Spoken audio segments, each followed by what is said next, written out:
क्या होता है जब दो जिंदगियां जो जमीन पर कभी एक दूसरे से नहीं मिल सकती थीं, 30,000 फीट की ऊंचाई पर आसमान में एक दूसरे की तकदीर बन जाती हैं। क्या होता है जब एक इंसान जो अपनी ही जिंदगी से हार कर मजबूरी में अपना देश छोड़कर जा रहा हो, उसे एक ऐसे शख्स की जिंदगी बचाने का मौका मिलता है जिसके पास दुनिया की सारी दौलत है सिवाय सांसों के।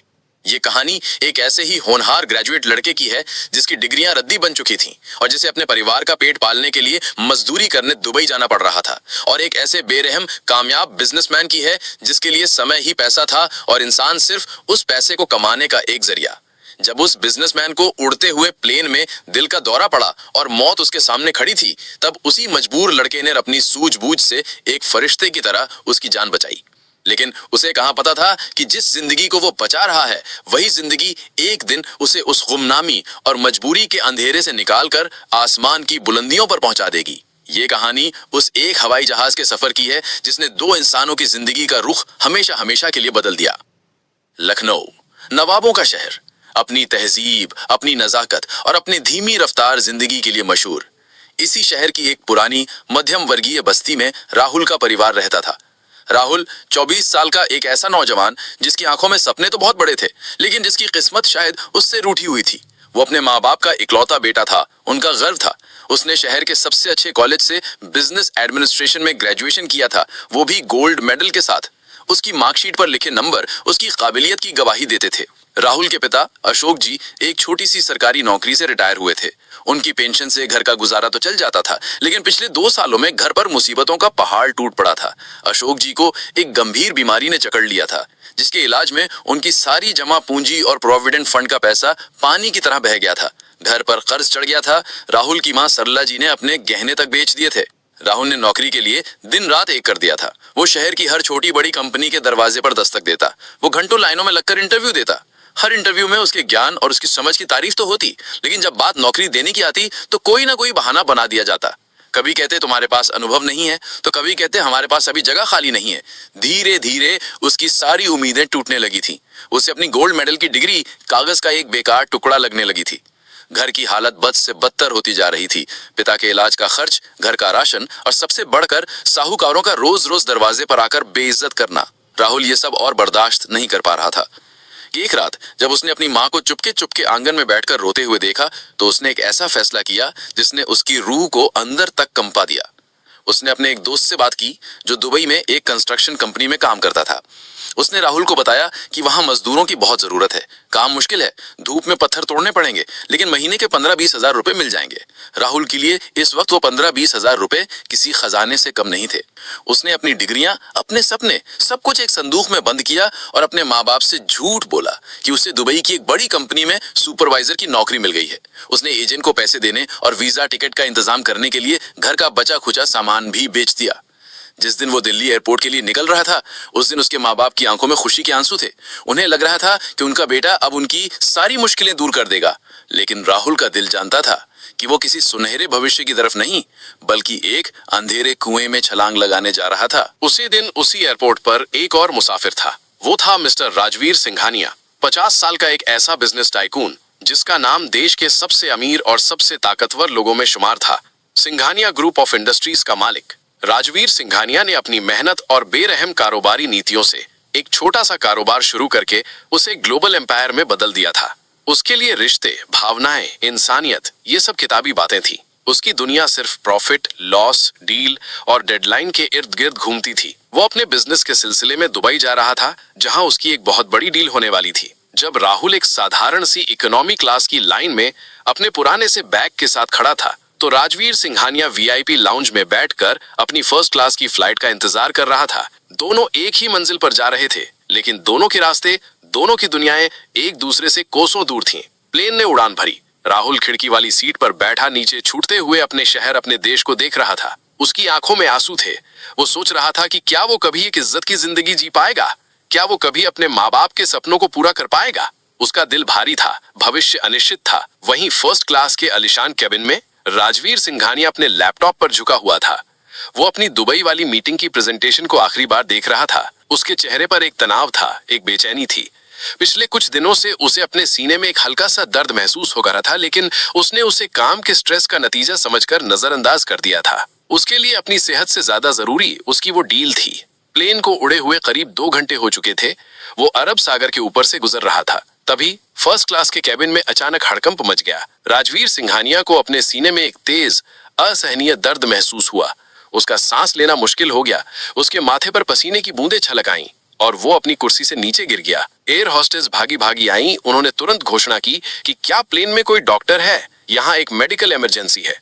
प्लेन में उस वक्त कोई डॉक्टर मौजूद नहीं था। कैबिन क्रू ने अपनी तरफ से फर्स्ट एड देने की कोशिश की, लेकिन राजवीर सिंघानिया की हालत बिगड़ती जा रही थी। उसका चेहरा नीला पड़ने लगा था और उसकी नब्ज डूब रही थी। पायलट ने पास के एयरपोर्ट पर इमरजेंसी लैंडिंग की इजाजत मांगी, लेकिन उसमें भी कम से कम 40 मिनट का वक्त था और डॉक्टर जानते थे कि उनके पास 40 सेकंड भी नहीं है। ये शोर शराबा इकोनॉमिक क्लास तक भी पहुंच रहा था। जब राहुल ने सुना कि किसी को हार्ट अटैक आया है तो वो अपनी सीट से उठ खड़ा हुआ। उसने कॉलेज के दिनों में एक एनसीसी कैंप के दौरान सीपीआर यानी कार्डियो पल्मोनरी रिससिटेशन की ट्रेनिंग ली थी। ये एक ऐसी जीवन रक्षक तकनीक है जो दिल का दौरा पड़ने पर इंसान की जान बचा सकती है। उसने कभी सोचा नहीं था कि उसे इसका इस्तेमाल असल जिंदगी में करना पड़ेगा।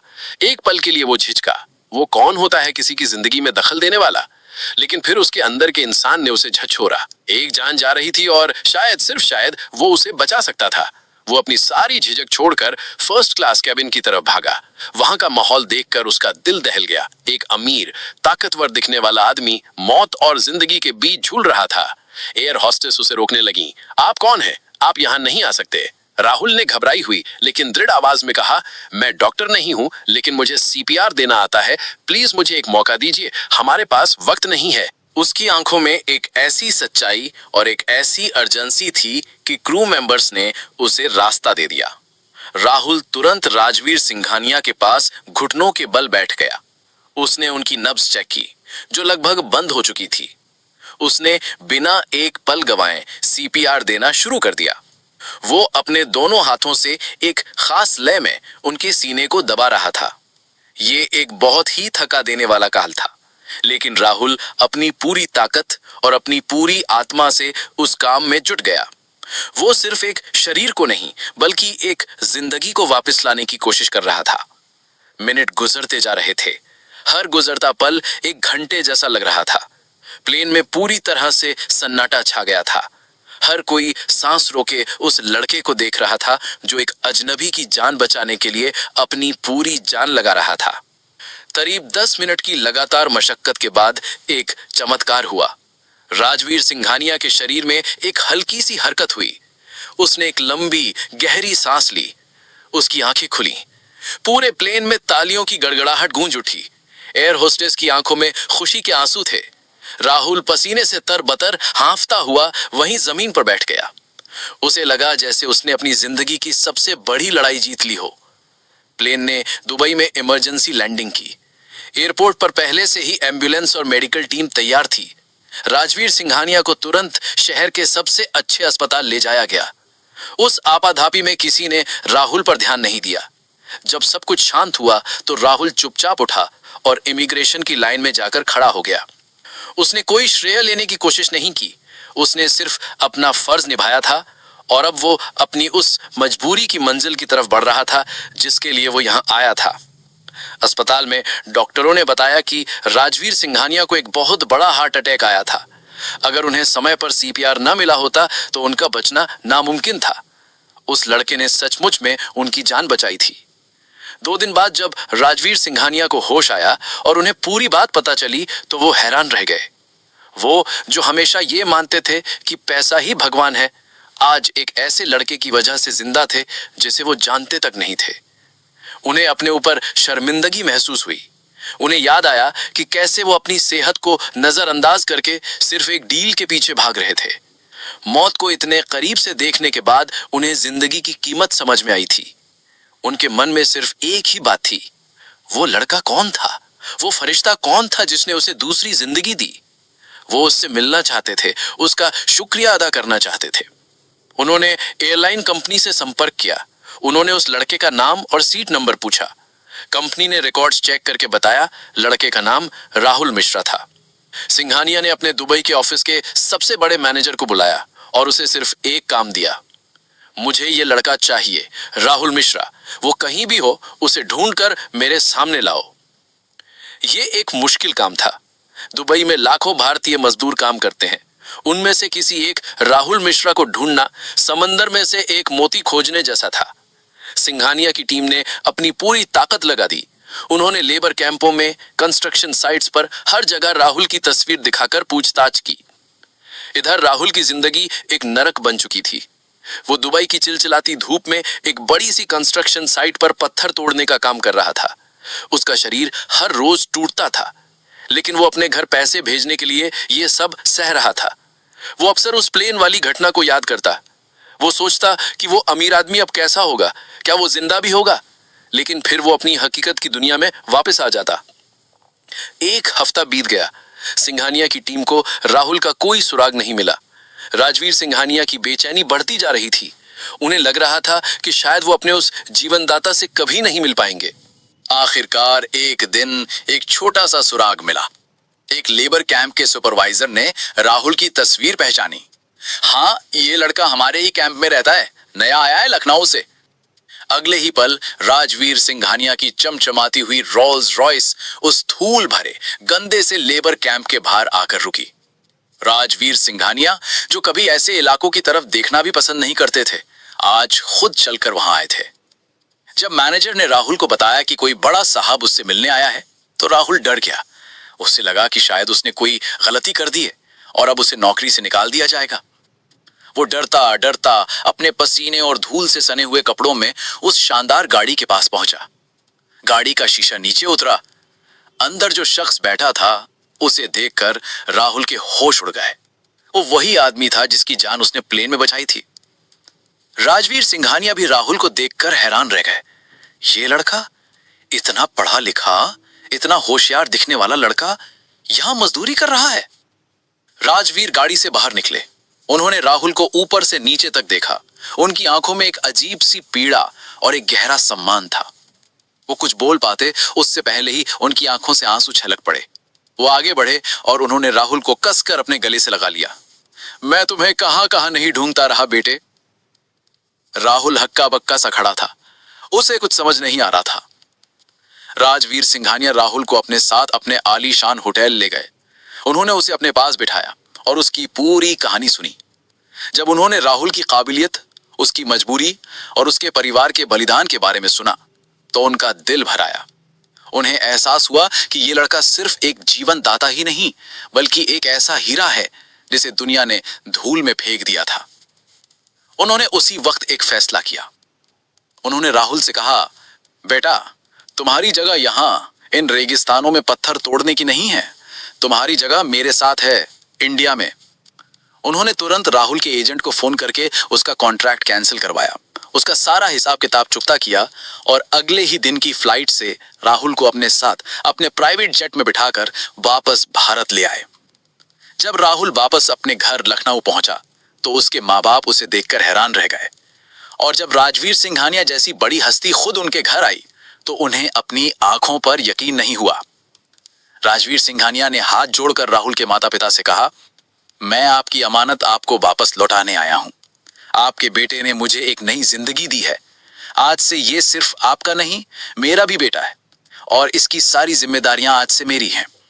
उन्होंने अशोक जी के इलाज के लिए देश के सबसे बड़े डॉक्टरों का इंतजाम कर दिया। उन्होंने उनका सारा कर्ज चुका दिया और उन्होंने राहुल के सामने एक ऐसा प्रस्ताव रखा जिसने राहुल के होश उड़ा दिए। बेटा, मैं जानता हूं कि तुम बहुत काबिल हो। मैं चाहता हूं कि तुम मेरी कंपनी ज्वाइन करो। मैं तुम्हें कोई छोटी मोटी नौकरी नहीं, बल्कि अपनी मुंबई की सबसे बड़ी ब्रांच का जनरल मैनेजर बनाना चाहता हूं। राहुल ने कांपती हुई आवाज में कहा, लेकिन सर, मेरे पास तो कोई अनुभव नहीं है। मैं इतनी बड़ी जिम्मेदारी कैसे? मुझे अनुभव नहीं, ईमानदारी और काबिलियत चाहिए, और वो तुम में कूट कूट कर भरी है। जिस लड़के ने 30,000 फीट की ऊंचाई पर बिना किसी साधन के एक मरते हुए आदमी की जान बचाने का फैसला ले लिया, वो जिंदगी की किसी भी चुनौती का सामना कर सकता है। मुझे तुम पर पूरा भरोसा है। उस दिन उस छोटे से घर में खुशी के आंसुओं की बरसात हो रही थी। राहुल को लग रहा था जैसे वो कोई सपना देख रहा हो। राहुल मुंबई आ गया। उसने सिंघानिया ग्रुप ऑफ इंडस्ट्रीज के जनरल मैनेजर का पदभार संभाला। शुरुआत में कंपनी के बड़े बड़े विदेशी यूनिवर्सिटी से पढ़े अधिकारियों ने उसे स्वीकार नहीं किया। उन्होंने उसका मजाक उड़ाया। एक मामूली लड़का जिसे सिर्फ मालिक की जान बचाने की वजह से इतनी बड़ी कुर्सी मिल गई। लेकिन राहुल ने अपनी मेहनत, अपनी लगन और अपनी अनोखी सोच से जल्दी सबको गलत साबित कर दिया। उसने कंपनी में ऐसे ऐसे बदलाव किए, ऐसे नए आइडियाज लागू किए जिनके बारे में किसी ने सोचा भी नहीं था। वो सिर्फ एयर कंडीशन कैबिन में बैठकर फैसले नहीं लेता था, वो फैक्ट्री के मजदूरों के साथ बैठकर उनकी समस्याएं सुनता था। उसने कुछ ही सालों में कंपनी का मुनाफा दोगुना कर दिया। राजवीर सिंघानिया बदल चुके थे। वो अब सिर्फ एक बेरहम बिजनेसमैन नहीं, बल्कि एक संवेदनशील और नेक दिल इंसान बन गए थे। वो अपना ज्यादातर समय समाज सेवा में लगाते थे। उन्होंने राहुल को सिर्फ अपना मैनेजर ही नहीं, बल्कि अपना बेटा, अपना वारिस मान लिया था। वो अक्सर लोगों से कहते थे, मैंने अपनी जिंदगी में हजारों डील की हैं, लेकिन सबसे मुनाफे का सौदा उस दिन हुआ था जब मैंने अपनी जिंदगी के बदले में एक हीरा खरीदा था। दोस्तों, ये कहानी हमें सिखाती है कि नेकी का एक छोटा सा काम भी कभी व्यर्थ नहीं जाता। राहुल ने बिना किसी स्वार्थ के एक जान बचाई और उस एक नेकी ने उसकी पूरी जिंदगी बदल दी। ये कहानी हमें यह भी याद दिलाती है कि इंसान की असली पहचान उसकी डिग्री या उसकी नौकरी से नहीं, बल्कि उसके चरित्र और उसकी इंसानियत से होती है। राजवीर सिंघानिया ने राहुल की डिग्री नहीं, बल्कि उसकी सूझबूझ और उसके नेक दिल को पहचाना और उसे वो मौका दिया जिसका वो हकदार था। इस वीडियो को एक लाइक जरूर करें। हमें कमेंट्स में बताएं कि आपको इस कहानी का सबसे प्रेरणादायक पल कौन सा लगा। इस कहानी को ज्यादा से ज्यादा शेयर करें ताकि इंसानियत और सच्ची काबिलियत का ये संदेश हर किसी तक पहुंच सके।